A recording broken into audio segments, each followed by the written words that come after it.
Hi, my name is Hannah, and today I'm going to be talking to you about your diagnosis of PTSD and how this diagnosis can affect you. So today we're going to go over PTSD. I'm going to identify and describe or define what PTSD is, and also who gets it, like what demographics get it, and how does it develop in your body somatically. I'm also going to go into the neurobiological impacts on trauma and how trauma affects the brain and how this relates to the limbic system. So, if that sounds good to you, I can start by defining PTSD and who gets it.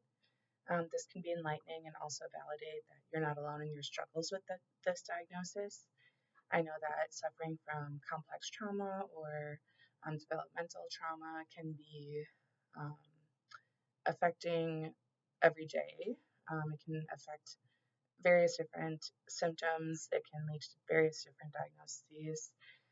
So, getting the diagnosis of PTSD can sometimes also be helpful to know what you're dealing with and what's going on in your body. So, post traumatic stress disorder, or PTSD, is a mental health condition that can develop in individuals who have experienced or witnessed a traumatic event. These traumatic events can um, be violent assault, a natural disaster, an accident, combat, sexual assault, or any other sort of traumatic event that can happen developmentally or that's episodic. Um, these events can cause individuals to consistently relive the experience through flashbacks and nightmares, intense emotional distress, even when they're not in immediate danger. So essentially, PTSD is a prolonged state of anxiety and fear triggered by the memory of a traumatic event, significantly impacting daily life. Um, Now, in the DSM, or the Diagnostic and Statistical Manual of Mental Disorders, there are different types of PTSD. There's type A and there's type B. Now, to get the diagnosis of PTSD, you have to be in both types. Um, However, this can be different through practitioner, or if you have a past diagnosis, you should discuss with whoever your practitioner is if you want to continue with that diagnosis to continue to validate your symptoms as well. So that's what PTSD is, and it can often be very traumatic for people, re-traumatizing for people to live through these symptoms every day, flashbacks, nightmares, even when they're not in danger. So they're essentially stuck in this fight or flight state. Now, anyone can get PTSD. PTSD can affect people of any age, gender, ethnicity, or socioeconomic background who have experienced a traumatic event.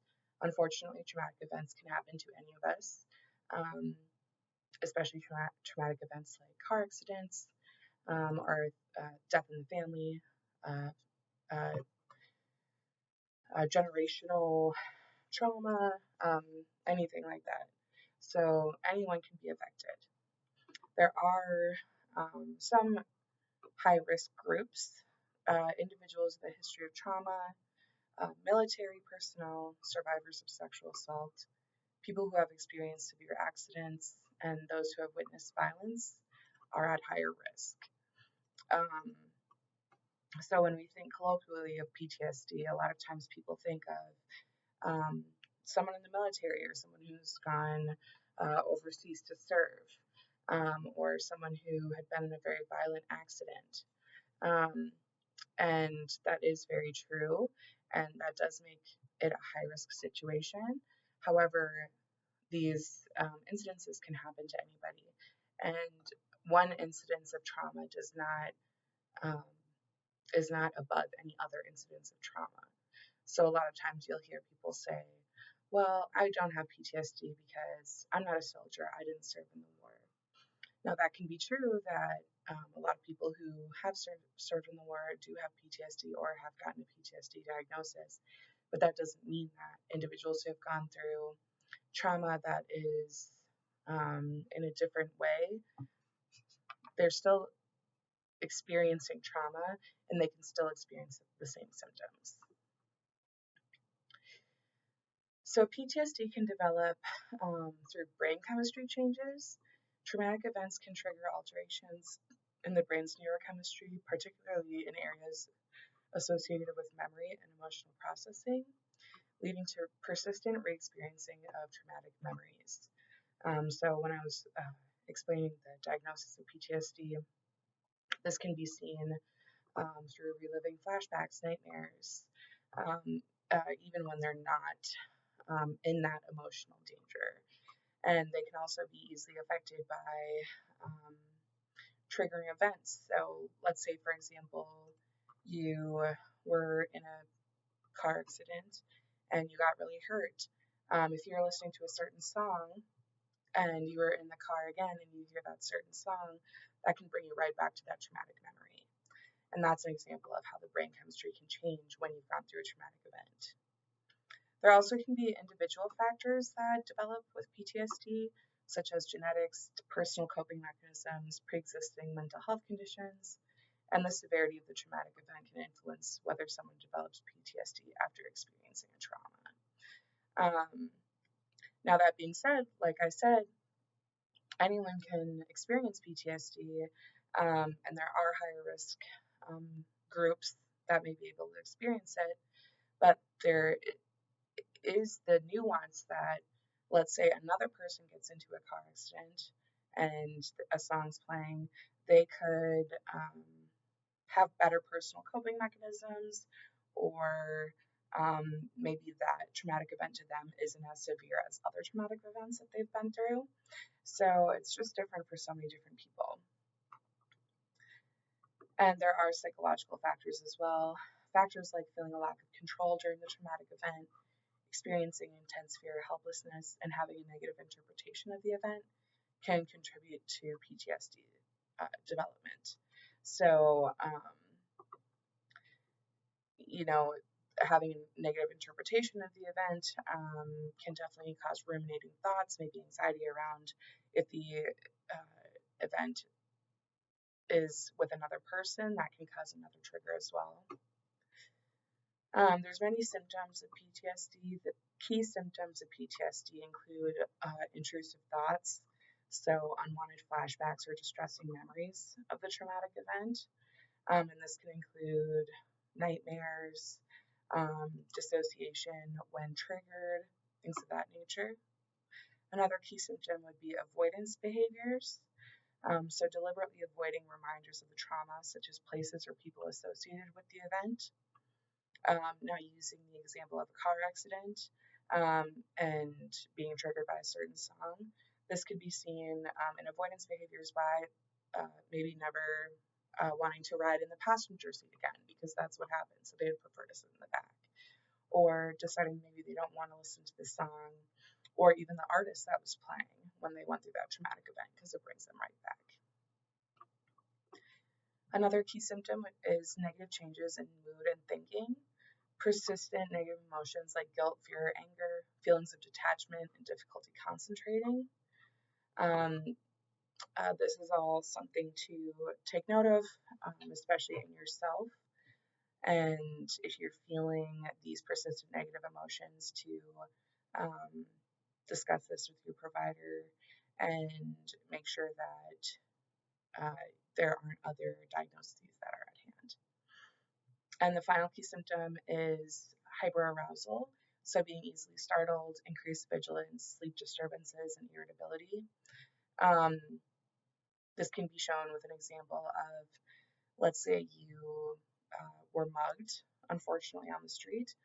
This could lead to being easily startled or not liking it when people come to you from behind, because it can lead to unwanted flashbacks of the incident. Sleep disturbances are really big, especially in all of these categories. Nightmares, sleep disturbances, not sleeping, or sleeping too much, and then irritability. And all of these symptoms are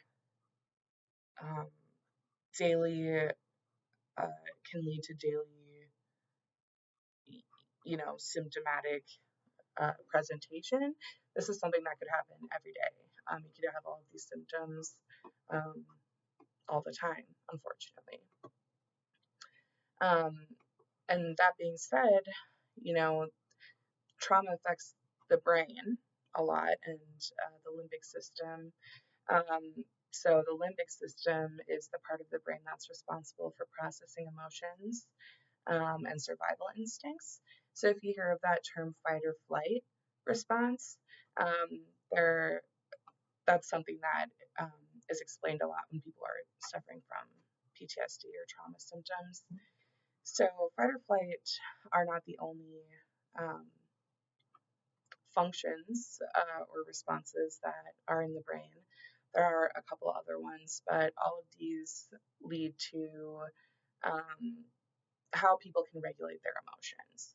So when a person experiences trauma, the limbic system, the part of the brain responsible for processing emotions, becomes highly activated. So that's what's triggering the fight or flight response, or other responses like submit or attach, leading to lasting changes in brain function, particularly within structures like the amygdala and the hippocampus, which can manifest as heightened anxiety, difficulty regulating emotions, and distorted memory recall related to the traumatic event. And those parts of your brain, so the amygdala is responsible for processing fear. And during a traumatic event, the amygdala, who is responsible for processing that fear, becomes highly stimulated, leading to an exaggerated fear response, even in situations that are not dangerous after the trauma. So that fear response is highly activated. And so the amygdala, when it's sees a pattern of, oh, this is what happened before when I was in a traumatic situation, it's going to activate that fear response when it's highly stimulated. The hippocampus is important for memory consolidation, can also be negatively impacted by trauma, leading to difficulties with recalling details of the event or experiencing fragmented memories. And this could be especially distressing if you are experiencing the physical or somatic symptoms of trauma, but you cannot remember what the event was or if there was even an event in the first place. And this can release stress hormones. So when the limbic system is activated by trauma, it signals the release of stress hormones like cortisol and adrenaline, which can further disrupt brain function and contribute to long-term effects. And these stress hormones also can have physical effects on your body.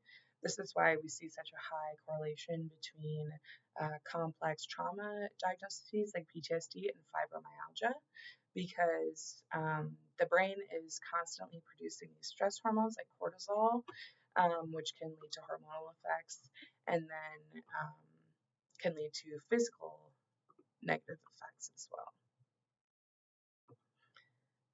There can also be an impact on higher cognitive function. The intense activation of the limbic system during trauma can sometimes impair the functioning of the prefrontal cortex. So the prefrontal cortex is responsible for rational thinking and decision making. And when that's impacted, there's difficulty regulating emotions and behaviors related to the traumatic experience. So if how this relates to trauma is that this can lead to flashbacks. The heightened activity in the amygdala can trigger involuntary intrusive memories or flashbacks related to the traumatic event. Another symptom, how this could relate to trauma, is hypervigilance. A constantly activated limbic system can lead to increased alertness and sensitivity to potential threats, causing a feeling of being on edge. This is a very common feeling in anxiety and panic disorders. Avoidance behaviors. Individuals may actively avoid situations or stimuli that remind them of the trauma due to the associated fear response triggered by the limbic system. And difficulty regulating emotions. So the disruption of the limbic system can make it challenging to manage emotions like anger, sadness, and fear, leading to emotional dysregulation. So thank you for discussing the diagnosis of PTSD with me and how this affects the limbic system. With this information on the diagnosis and how it works and how it can affect the body and brain, it's so informative to know what a diagnosis and what trauma can do to your body and to your brain, and how you can change that in the long run. So once again, thank you again, and have a great day.